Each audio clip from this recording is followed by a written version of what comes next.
آج کی تفسیر 27ویں پارے کی تلاوت پر رہے گی۔ اللہ تبارک و تعالیٰ کا ارشاد ہے، قال فما خطبکم ایھا المرسلون۔ پہلے سے حضرت ابراہیم علیہ السلام کے فرشتوں کے بشکل انسان آنے کا اور بیٹے اسحاق کی پیدائش کی خوشخبری کا ہے۔ پہلی آیت سے پہلے سے حضرت ابراہیم علیہ السلام کے فرشتوں کے بشکل انسان آنے کا اور بیٹے اسحاق کی پیدائش کی خوشخبری کا ہے۔ اب حضرت ابراہیم علیہ السلام سے پوچھا کہ اے ملائکہ، اے فرشتے، کہ تمہارا آنے کا کیا مقصد ہے؟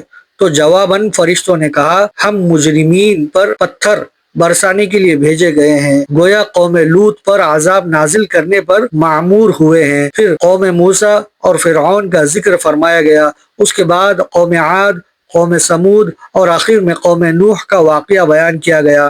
اس کے بعد اللہ تبارک و تعالیٰ کی قدرت کاملہ کا بیان ہے۔ توحید اور رسالت کو ثابت کرنے کے بعد مقصد تخلیق انسانی کو ان الفاظ سے تعبیر کیا گیا ہے، وما خلقت الجن والانس الا لیعبدون، کہ اللہ تبارک و تعالیٰ نے انسان اور جنات کو کیوں پیدا کیا۔ یہ تمام باتوں کا ثبوت یہ آیت ہے کہ ہم نے جنوں اور انسانوں کو اسی لیے پیدا کیا ہے کہ وہ ہماری بندگی کرے، ہماری عبادت کرے۔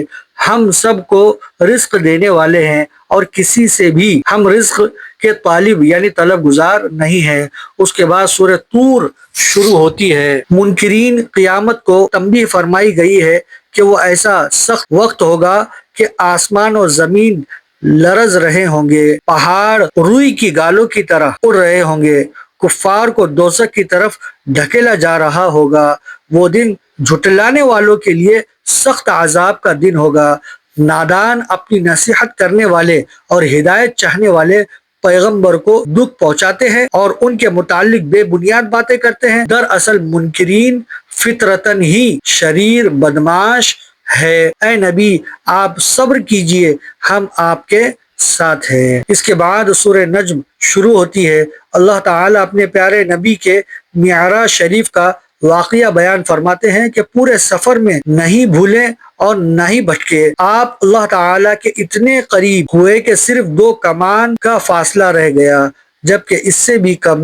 اللہ تعالیٰ نے آپ کو ایسی راز و نیاز کی باتیں کی جس سے کوئی دوسرا شخص واقف نہیں۔ اللہ کی قدرتی نشانیاں اس یقین کامل کے ساتھ مشاہدہ فرمائی کہ آپ کے چشم مبارک نہ جھپکی اور نہ ادھر ادھر بھٹکی، یعنی آپ دھیان سے سنتے رہیں اور ان باتوں کو دیکھتے رہے اور ان باتوں کا مشاہدہ کرتے رہے۔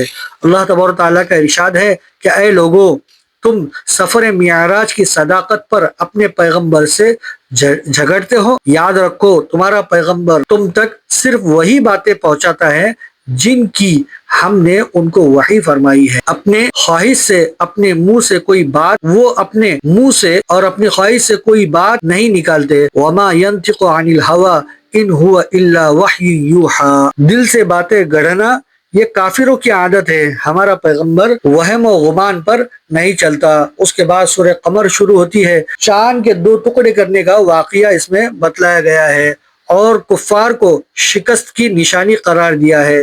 وہ نبی کو جادوگر خیال کرتے ہیں، یقیناً وہ اپنی عمل کی وجہ سے بدلنے والے نہیں، ان قریب وہ شکست کھا کر پیٹ پھیر کر بھاگ جائیں گے۔ اس کے بعد سورہ رحمان شروع ہوتی ہے جس میں اللہ تبارک و تعالیٰ نے بے شمار نعمتوں کا ذکر فرمایا ہے۔ اللہ کی نعمتوں کا ادراک و احساس اور استحضار، یعنی ہم سوچ بھی نہیں سکتے کہ اللہ تبارک و تعالیٰ نے بار بار بتلایا ہے، فَبِأَيِّ آلَاءِ رَبِّكُمَا تُكَذِّبَانِ۔ نعمت قرآن، نعمت علم اور تخلیق کے عدم، یعنی انسان کو پیدا کرنے کی تخلیق اور بولنے کی طاقت اور کائنات نظام اور انسان کی نفسی اور آفتی جتنی بھی پریشانی ہیں، سب نعمتوں کا ذکر کر کے نعمت دینے والے کی پہچان کرائی گئی۔ انسان کا فانی ہونا اور قیامت کے روز جزا اور سزا کا ذکر کر کے اللہ تبارک و تعالیٰ کی باقی رہنے کو بتلایا گیا۔ وَيَبْقَى وَجْهُ رَبِّكَ ذُو الْجَلَالِ وَالْإِكْرَامِ۔ تو سورہ رحمان میں اللہ تبارک و تعالیٰ نے کئی باتوں کو بتلایا ہے، اگر ہم غور و فکر کریں گے تو ہم کو سمجھ میں آئے گا۔ اس کے بعد سورہ واقعہ میں قیامت برپا ہونے میں کوئی شک نہیں، اس روز نیک لوگوں کے اعمال نامے اس کے سیدھے ہاتھ میں ہوں گے اور گنہگاروں کے نام اعمال ان کے بائیں ہاتھ میں ہوں گے۔ بد اعمالوں کی غذا جہنم کا زہریلا درخت اور کھولتا ہوا گرم پانی ہوگا۔ جھٹلانے والے یاد رکھیں کہ قرآن اللہ کی بڑی نعمت ہے اور اس کا مقام بلند و بالا ہے، وہ لوح محفوظ میں درج ہے۔ انہ لقرآن کریم فی کتاب مکنون لا یمسہ الا المطہرون۔ اس کے بعد سورہ حدید شروع ہوتی ہے۔ اللہ تبارک و تعالیٰ کا ارشاد ہے کہ کائنات عالم میں جتنی بھی مخلوق ہے وہ اللہ کی تسبیح کرتی ہے، اللہ غالب اور دانا ہے۔ اے مسلمانوں، خرچ کرنے میں بخل نہ کرو، اللہ کی راہ میں دینا گویا اللہ کو قرض دینا ہے، جو 10 گنا تم کو واپس ملتا ہے۔ نیک لوگ نہ نقصان کی صورت میں واویلا یعنی چیخ و پکار کرتے ہیں اور نہ فائدے کی حالت میں اتراتے ہیں، اور نہ ہی شیخی مارتے پھرتے ہیں کہ میں نے یہ کرا، میں نے وہ کرا۔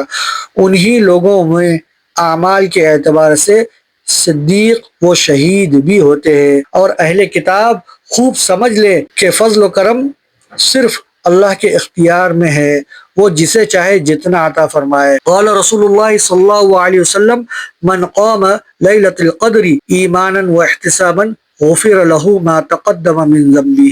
فرمایا رسول اکرم صلی اللہ علیہ وسلم نے، جو شخص شب قدر میں ایمان و ثواب کی نیت کے ساتھ قیام یعنی نماز و عبادت کرے گا، اس کے پچھلے تمام صغیرہ گناہ معاف کر دیے جائیں گے۔